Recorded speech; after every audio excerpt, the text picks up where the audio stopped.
Hi guys, Dr. Emily here. So today I wanted to run through an exercise that I generally give my patients who come in with symptoms of vertigo. Now there are many different causes of vertigo and I always recommend have a chat to your health provider just to make sure that these exercises are right for you and just to ascertain exactly what is the main cause of your vertigo. But generally a really common one we see is a thing called BPPV. Now this is an inner ear issue, so what can happen is we get little crystals that become dislodged and they move into the semicircular canals.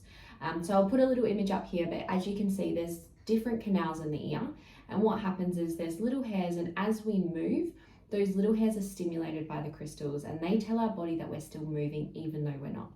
So the exercise is designed to bring those little crystals out of their inner ear and allow them to be reabsorbed by the body. So generally we'll find people will come in, they have severe episodes of dizziness, they can get unsteady on their feet and they can get nausea and vomiting. So have a follow along and if you have any questions, make sure you always reach out and ask us.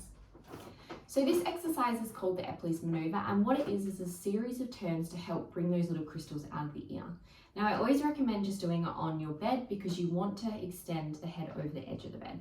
So say if we have a left-sided issue, we're going to start with that side. So what you need to do is taking a seat, we're going to turn the head to the left side and we're going to lie down quite quickly. So the head should be extended off the edge of the bed.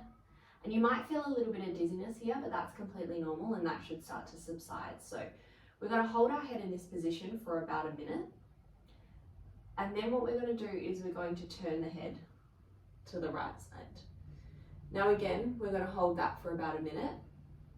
And then what we're going to do is we're going to slowly turn our body so that we're facing the right side. So gently turning there. And then what we're going to do is we're going to look down towards the floor. So again, we're going to hold that for about a minute. And then we're going to use this arm and we're just going to gently prop ourselves upright while keeping that chin tucked to the right side. So we're going to hold this position for a minute. And then from there, you can bring the head back to your normal position. Now, generally I recommend we can do this a couple of times. Afterwards, I always say try and not do any movements that provoke it, so that looking up, looking down. And then what you can do is when you're sleeping, try and sleep on the unaffected ear. So have a go. If you have any issues, make sure you always reach out to us and we're looking forward to hearing how you go.